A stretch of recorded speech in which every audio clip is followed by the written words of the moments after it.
በእናታችሁ አንድ ተአምር ላሳያችሁ ነው። በእውነት ተከታተሉ። እሺ ተከታተሉ። በጌታ ፍቅር ማለት ነው። በጌታ ፍቅር የእግዚአብሔር ቃል የሚለውን ላወራላችሁ ነው። ምንድነው የሚለው የእግዚአብሔር ቃል?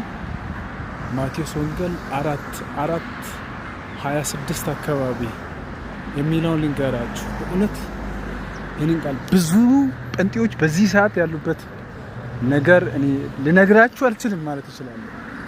ጌታ ምስክር። ምክንያቱም እየጠፉ ነው ያሉት። አንድ ክርስቲያን ወንድም፣ አንድ ክርስቲያን እህት ካለ ይችን መልእክት ሼር አድርጉ።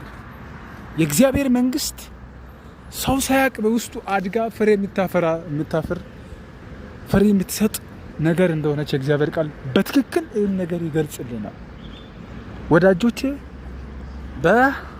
በማርቆስ ወንጌል 4:26 አካባቢ የእግዚአብሔር ቃል አንድ ሰው ልክ ዘር እንደሚሰራ ሰው ውስጡ ያለው ዘር ሊያድግ እንደሚችል በመጨረሻም ማጭድ እንደምላክለት ይናገራል። ወዳጅ ዛሬ ክርስቲያን የሚመስል ሰው ዘፈን እየዘፈነ የእግዚአብሔር መንግስት አይደለም በዚህ መንገድ መሄድ አያስፈልግም ብለህ ካልተናገርክ በስተቀር ያ ሰውዬ ሲጠየቅ ሲጠፋ እግዚአብሔር አምላክ አንተን ይጠይቃል።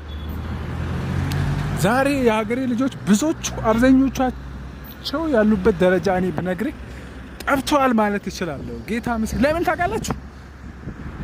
መዝሙር የዘመሩ በጎኑ ደግሞ ዘፈን እየሰፈኑ ናቸው ያሉት።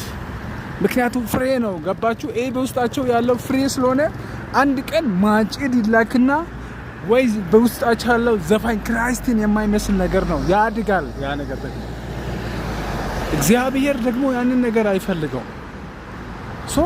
መስማት ያለባችሁ በላይፋችሁ ሁሌ መስማት ያለባችሁ እግዚአብሔር የሚፈልገው እግዚአብሔር በልጁ አማካኝነት ለእናንተ መናገር የሚፈልገው ነገር አለ። ያ ምንድነው? ያ ቴስቲ የሆነ ምጣፍጥ ነገር ነው። የእግዚአብሔር ቃል የሚያወራን ማለት ነው። የአምላካችን የጌታችን የእግዚአብሔር ቃል የሚያወራው ምንድነው? እንትን ፍሬያችን ክራይስትን ሊመስል ብችል መሆን አለበት። ኢየሱስን የማይመስሉ ሁሉ ልጁን የማይመስሉ ሁሉ መንግስቱን ሊወርሱ አይችሉም። በራሳቸው ህይወት የላቸውም ነው ያለው። አይሁድን ኢየሱስ ክርስቶስ ነገር ሙታን ናቸው በራሳቸው ነው ያለው። ለዛ ኢየሱስን መብላት አለባቸው፣ ደሙን ኢየሱስን ደግሞ መጠጣት። አይ ላቭ ዩ ሶ ማች። ዘፈን እየዘፈኑ የተለያዩ ነገሮችን እያደረጉ ልክ መስሏቸው በዚህ ሰዓት እየኖሩ ያሉ በፌስቡክ፣ በቴሌግራም፣ በዩቲዩብ በተለያዩ መንገድ አሉ። ለነዛ ሰዎች ይሄንን መስራት ስላለብኝ ነው። በጣም ወዳችኋለሁ። ወንድማችሁ ትእዛዙ ነው።